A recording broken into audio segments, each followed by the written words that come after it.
आप देख रहे हैं समाचार भारती, राष्ट्रहित सर्वोपरि।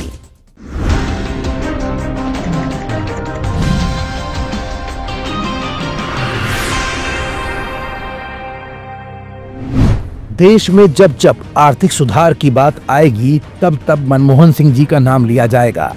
उनकी आर्थिक उदारीकरण नीति ने आज भारत को वो पर दिए जिसके बल पर आज भारत विश्व शक्ति बनने की कोशिश के साथ उड़ान भर रहा है। देश आगे की तरफ बढ़ रहा है, लेकिन 2004 से लेकर 2014 तक की लंबी पारी बतौर प्रधानमंत्री मनमोहन सिंह जी के लिए इतनी आसान नहीं थी। मनमोहन सिंह जी के जुड़े तमाम किस्से और कहानियां तो आपने सुनी और देखी होंगी, लेकिन आज हम उस एक बड़े वाकये से आपको रूबरू कराने जा रहे हैं जिसके जरिए मनमोहन सिंह एक लंबी पारी खेलने में कामयाब हो सके थे। लेकिन इस कामयाब पारी के कौन से दो महानायक और थे जो आज इस दुनिया में नहीं हैं, और आखिर इन तीनों की तिगड़ी ने ऐसा कौन सा कमाल किया था जिससे रातों रात विपक्षी दलों की बोलती बंद होकर रह गई थी। ये कुछ ऐसे सवाल है जिनका जवाब आज की अपनी इस रिपोर्ट में हम आपको दिखाने और बताने की कोशिश करेंगे। दरअसल वो तिगड़ी थी मनमोहन सिंह, मुलायम सिंह यादव और अमर सिंह की। ये तीनों ही राजनेता अब हमारे बीच में नहीं हैं। इनसे जुड़ा एक किस्सा है साल 2008 का, जब देश में यूपीए एक की सरकार का राज था। मनमोहन सिंह के नेतृत्व वाली यूपीए सरकार भारत और अमेरिका के बीच हुए न्यूक्लियर डील के सवाल पर डगमगाने लगी थी।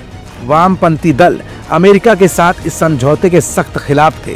कांग्रेस को समर्थन दे रहे वामपंथी दलों ने इस समझौते के विरोध में समर्थन भी वापस ले लिया था। कांग्रेस सरकार के गिरने की नौबत तक आ गई थी। तब संकट मोचक की भूमिका में समाजवादी पार्टी सामने आई थी। उस समय लोकसभा सांसदों की संख्या के हिसाब से यूपी की सबसे बड़ी समाजवादी पार्टी ने मनमोहन सरकार को बचाने में अपनी अहम भूमिका निभाई। इस पूरी कवायद में केंद्रीय भूमिका निभाया था अमर सिंह ने। अमर सपा के महासचिव होने के साथ साथ सबसे शक्तिशाली नेताओं में शुमार थे।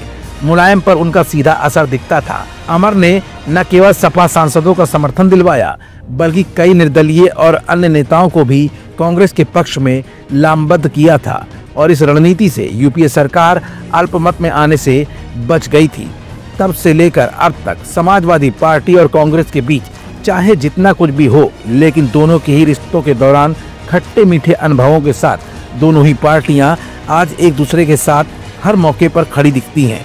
मामला सीटों के बंटवारे को लेकर भले ही थोड़ा थोड़ा सा अलग दिखा हो, लेकिन एकता के नाम पर समाजवादी पार्टी कभी कांग्रेस के आगे नतमस्तक हो जाती है, तो कभी अखिलेश के गुस्से को शांत करने के लिए खुद राहुल बाबा सामने तक आ जाते हैं।